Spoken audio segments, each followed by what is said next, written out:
This is Dave Meltzer with Entrepreneur, the Playbook. And finally, I have someone who has a similar background to me, meaning it is all over the place, which means he's truly an entrepreneur. This is Leonard Armato. He is the CEO of Management Plus, and that is an aggregate of many different businesses. So he is a super entrepreneur. But we're going to start with our similarity that Leonard is a famous sports agent. That's where you really had your name out there, and you've done so much more since then. And I love the story about, and so many kids on the Playbook tell me, I want to be a sports agent. What's the best thing to do to be a sports agent? And when I hear your story, I kind of think, how do you tell kids how this happened? You went to law school, but not really to be a sports agent. Right. I went to law school having played basketball in college. But I didn't know I was going to become a sports attorney, a sports agent. That happened much later. My basketball coach actually suggested that I do that because he had on his team a great football player who was a two-sport athlete at USC, a guy named Ronnie Lott. The 13th greatest player in the history of the NFL, the greatest defensive back in the history of the NFL. In the top 100 right now. Yeah, well, he was 13 of all time and the #1 defensive back. I mean, he's amazing. And I, fortuitously, because of my relationship with Stan Morrison, got a meeting with him, even though I had no experience as a sports agent, as a sports lawyer. And I was sitting there trying to sell him on me when he was being courted by all the top agents in the entire sports business. And so when I talk to young people about, what they can do as they try to enter the world, in trying to find their new career, is you've got to develop a value proposition for yourself. I mean, that's the most important thing. What are my strengths given, the state of my life right now? What can I sell myself as so that people understand that I have a unique selling point? And my unique selling point to him was I can spend 24 hours a day, 7 days a week, 365 days a year focused on all of your goals, aspirations, hopes, and dreams. And so that's how, I was able to ultimately get him to agree that I could work for him for free for 30 days in order to prove myself. So I just said, listen, let me make you an offer you can't refuse. I'll work for you for free just to show you I'm the one for you. If you don't think so, at the end of those 30 days, then I'll just walk away and there'll be no obligation on your part. So anyway. But what's interesting too is, like me, I believe that you have to have that value proposition. You have to convince someone that, look, I'm going to give you $100 of value and I'm only asking for 20 back. Yeah. Right? This is mathematical, but something's bigger in what you told and what you said, and I think it's important for the Playbook, is that none of it occurs if you didn't earn the respect of your coach.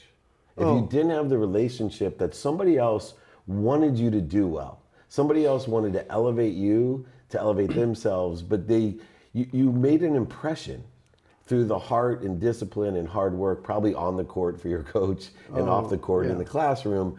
And I think a lot of people discount the fact that, Leonard Armato would not be Leonard Armato if you didn't put the work in while you were in college to gain the respect and earn the, that opinion of him to go ahead and put you in front of Ronnie Lott. No, that's a great point, David. And the interesting part about life is that you have to always strive to exceed expectation of people around you. And so what can you do to make that happen? If you think about it, how do I make you, David, trust me, believe in me, and want to help me? Well, I've got to do a few things. Number one, I have to work really hard and I have to do things you didn't expect I could do. So I have to exceed your expectation every day. And how do you do that with people? One of the ways you do that is by working really hard. I was a walk-on athlete. I wasn't like a scholarship athlete. So I knew I had to overachieve in order to compete with people that were far more talented, physically than I was, that were obviously in a position to succeed because they had been recruited and given a scholarship. So I had to work that much harder and actually be better than them. It's almost like gender inequality, where you got to be better than that person to get the same job. I have height inequality. Yeah, well, you have to do that. And if you are trustworthy and dependable and exceed expectation and you demonstrate grit, which has been determined to be the single most important factor in achieving success, then you're going to earn the respect of people. And I earned the respect of my coach. In fact, he did award me a scholarship ultimately and believed in me enough to recommend me. And that gave me at least, a seat at the table. And once I got a seat at the table, then it was my responsibility to create and communicate my value proposition. And I was able to do that with Ronnie. But one of the things I wanted to tell you today is you and I believe in many of the same things. You know, we want to inspire people to be their best. I mean, my whole thing, and I realized this as I was sort of developing in my career, is I want to be able to enable greatness in people and really try to show them how to maximize their potential. It has to start with you, but then once you learn certain things and develop certain principles, then you want to share those principles with other people. Like, I was fortunate enough when Shaquille O'Neal was admitted to the Hall of Fame. He got up on stage and he looked at me and he said, "I want to thank you for teaching me how to maximize my potential." He said that again about a month ago when I introduced him at a big marketing conference. And that made me feel obviously really good, but it also can work in other situations. Like, for example, when I was coaching my son's basketball team, you know, I picked everybody on the team. We got down to the last pick and I saw this really gangly, tall, kind of uncoordinated kid, and his name is Travis. And I said, "Oh, I'm going to pick Travis as my last pick." So I picked him. And he was the last pick on my team. In the first game, I put him in. I go, "You're tall, get out there and rebound." Travis goes out on the court. He gets pushed around. He runs up and down the court. He doesn't do anything. I call timeout. I'm going to chew him out. I see him walk over towards me. His tears are streaming down his face. I'm thinking to myself, oh gosh, I can't chew him out. All right, Travis, just run up and down the court. It's okay. The next day, we had a practice. I said, "Travis, come here. I'm going to teach you a couple of post moves." So I taught him a couple things like get close to the basket, catch the ball, shoot a little shot. We worked on this over the course of the year. He started to contribute a little bit in the games. At the end of the season, we won the championship. He wasn't the star, but he did some things that helped our team. 10 years go by, I don't hear from him. I get a phone call. It's his mom. He says, "Hi, Leonard, this is Travis Tondor's mom." I said, "Oh, hello, very nice to hear from you. How's Travis?" "Oh, he's great. He's been accepted to Caltech. He's going to become an engineer. I just wanted to let you know." I said, "Oh, that's great news." She said, "I want to tell you one other thing. He wrote a paper on the 3 people that influenced him the most in his life, and you were the first person he wrote about. He said that you believed in him when nobody else would, and you taught him things he never thought he could learn." So, Wow. you know, you got Shaq, you got Travis. So anybody that comes in contact with you, you want to inspire them, like you like to do, David, inspire them to be their best. Look inside them and see where the champion lies so you can bring out the champion within. And that's really a fun thing to do. Wow, you got me choked up because I'm sitting here going, you know, these Travises of the world. Yeah. And we fall kind of in between Travis and And Shaq. Probably closer to Travis, but nonetheless, Yeah. one of the things when I look at your career and look at your personality and I hear about myself is, you know, we may not have all the talent in the world. We're not the smartest, best looking, or the best athletes, but we live closer to our potential, Right. and we're pursuing it still. Yeah. Right? We're on the second half Yeah. of our ball game, Right. but we're still driving to our potential. Yeah. And I love the fact that we're both in conspiracy together to help other people realize their potential. Totally. And I think more people have to understand that when we look for the light in other people, that even if it's just taking the time and paying attention and putting intention into someone to teach them, you know, how to catch the ball Right. or whatever, it can have a tremendous impact And you don't on the even rest realize it. of that you never realize it. And it's didn't the know. best feeling Yeah. in the world. I mean, it is a great feeling. We are getting into it, but you did end up representing Shaquille O'Neal and still very close, obviously, Yeah. to Shaquille. And it's so much fun to have people like the great Hall of Famers that we Yeah. work with tell you what impact you've had on them. Yeah. But I particularly, I don't get choked up when you tell me, you know, you helped Shaq's Ronnie Lott become the greatest that he was, or But know, you like the Travis story. I love that because to me, that's what more people can do every day. Totally. Because there's tons of 10-year-old coaches out there that are, instead of inspiring and looking for the light and just saying, look, it's not about being the best, it's about being your best. Right. And I always say, progress, because kids get frustrated these days because they see a perfect world on social media. I know. And I'd say, even in my own life, in your life, people, I'm like, no, Leonard and Dave Meltzer are not perfect people. No, I know. Right? So let's get progress, though. David Meltzer and Leonard Armato are progressive people. We're continually improving, we're expanding, and we're accelerating what we do. And that's what we want you to do. And if you can do it earlier than us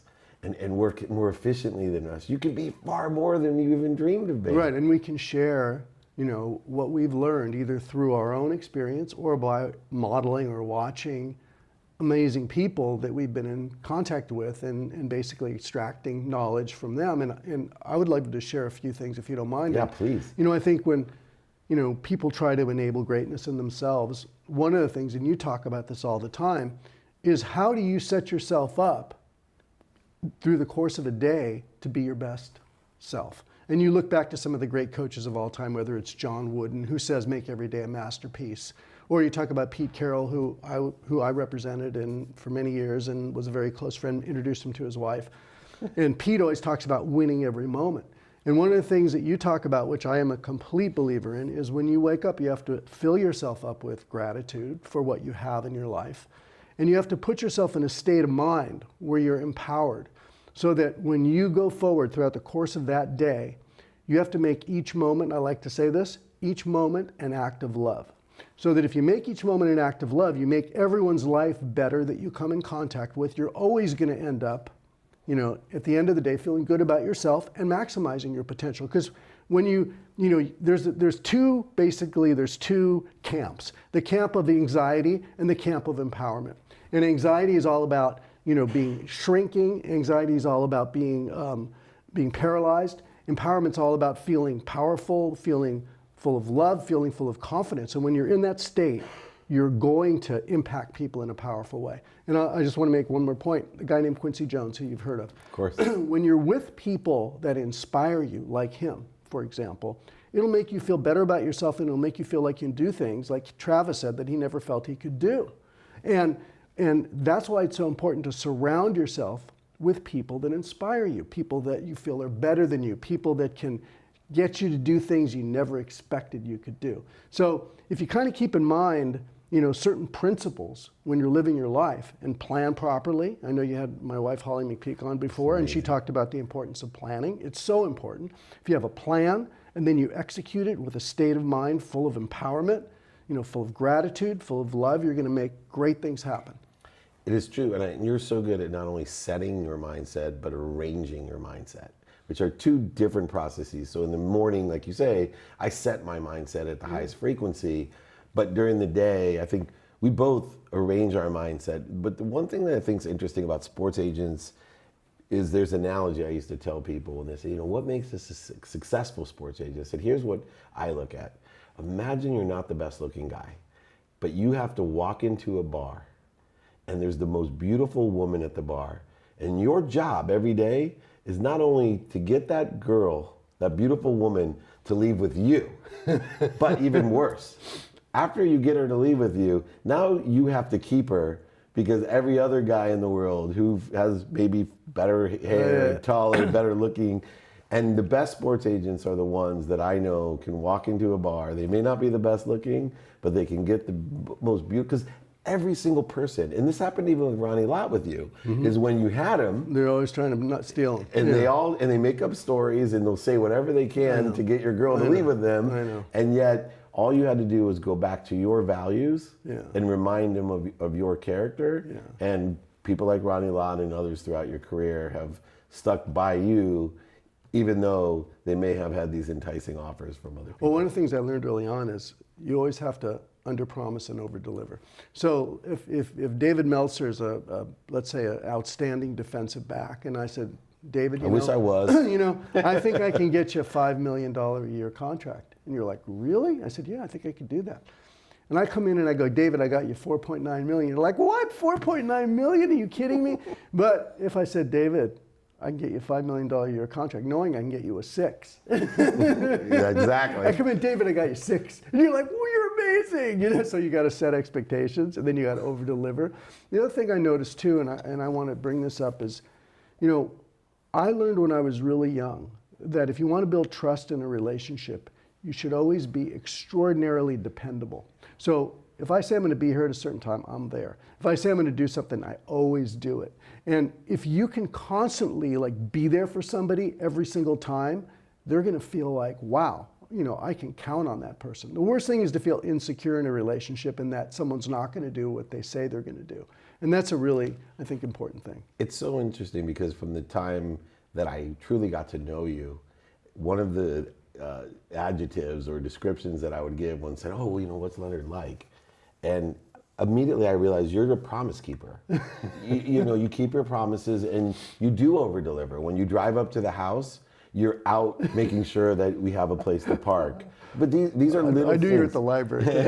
But you have these little things that other people don't do, but just like with Travis, these little things that you do make an exponential difference in people's lives. Now, moving forward, you are a person who's an entrepreneur, not only represented the greatest athletes in the world and had a very successful agentry business, but you moved and transitioned into being an entrepreneur, building the AVP. You were the CMO at Skechers, Yes. which turned into, I have to just tell you personally, I love that because I always looked at Skechers coming from the sports industry side Right. and working with the biggest shoe companies in the world. And even my COO now is the EVP at Vans. Oh, wow. You know, I've been integrated at all the big names. When Skechers first came out and then you came on as CMO, I'm like, this is such a genius marketing ploy, right? And they've marketed their way up into a big brand. Oh, yeah. And what do you think it is about when we have A people and we can make a product, actually manifest itself into the idea? Because originally you don't always have an A product, right? When you don't have as much money and you don't have as much distribution and marketing dollars, but through marketing itself, the idea takes its form. And I think Skechers is a perfect example of that today, and so is the AVP.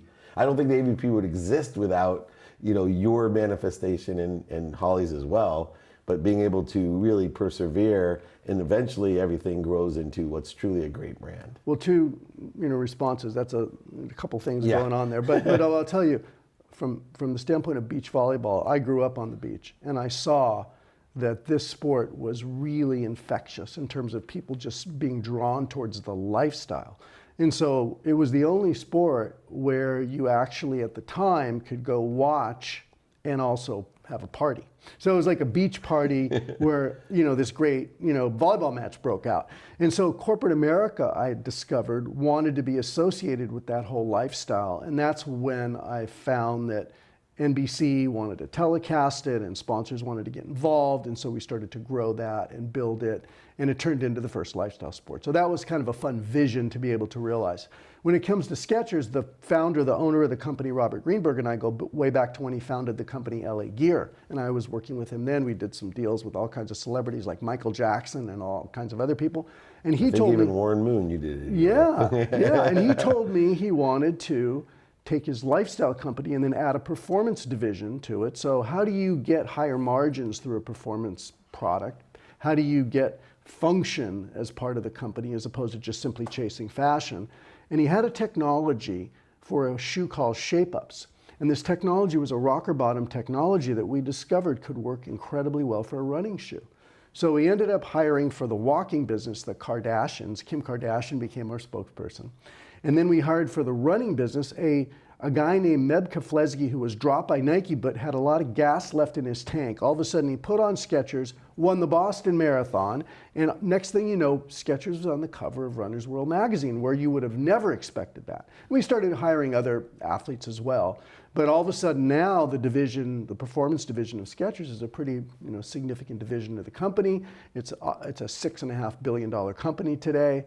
So, and I certainly am not taking, all the credit for it. I mean, Robert Greenberg, who's the founder, is really the mastermind behind it, but I certainly helped and I come from that world and he didn't. So we sort of worked on it together, but it was pretty exciting to do that. One of the other biggest compliments about you is the length of your relationships. I always look at people and say, I like to hang around, you surround yourself with the right people and the right ideas. And one of those ideas or people is someone who would say, oh, well, we've known each other forever. Then once you and I have a relationship, your name comes up more often and everyone lights up when I mention your name. They're like, nice. I've known him forever. Now, I don't mean to make us sound old, but to me, that is such a blessing or a gift. How do you maintain relationships over, that is a long period of time. People fall off, et cetera. It seems like your relationships are long and strong. When Shaquille O'Neal's sister died, you were first one at the funeral.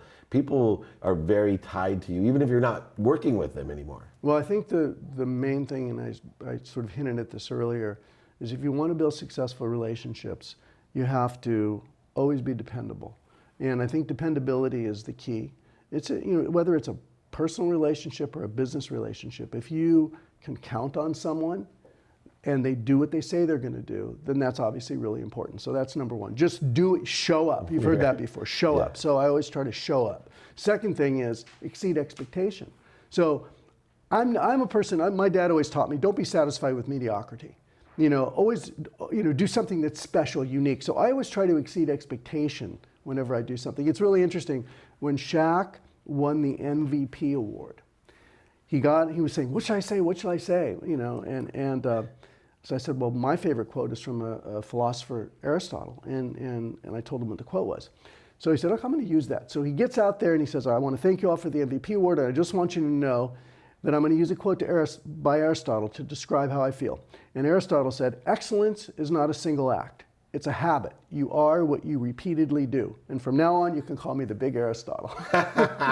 So, just that excellence and constantly trying to do something that exceeds expectation, try to be innovative, but the foundation of it all is be dependable. That's awesome. Well, last question. You have created quite a legacy personally and professionally for yourself. What do you think your superpower is? That one thing when you think about yourself, not what other people would say, but that makes you you. What's that superpower? I think finding the champion within everyone. In other words, what is it that I can extract from you that will become high growth? Where's the high growth opportunity? Shaq's the high growth opportunity. Beach volleyball's a high growth opportunity. Skechers Performance is a high growth opportunity. So I think whether it's somebody that can be remarkable and incredible when compared to everything else in society, or whether it's someone like Travis who just has to have the champion within come out so that he can maximize his potential. I think I'm pretty good at understanding what that is and finding that and seeing that and then getting excited about bringing that out. That's amazing. Dr. Wayne Dyer said, those self-actualizing people, those people that vibrate the fastest, the people that light up a room when you came in are the people who have to be what they can be. And when I met you and when now I get to know you better and better each time, you're one of those people that you just feel so good around because you're full of light and you do have, I believe, a humble way of really just wanting to make other people better. And it just elevates you and you're a perfect example of that. I really appreciate you coming on the Playbook. You're an incredible man. And I'm just blessed to be your friend. I appreciate it. This is Dave Meltzer with one of his new heroes, Leonard Armato, an incredible mensch. This is Entrepreneurs, the Playbook.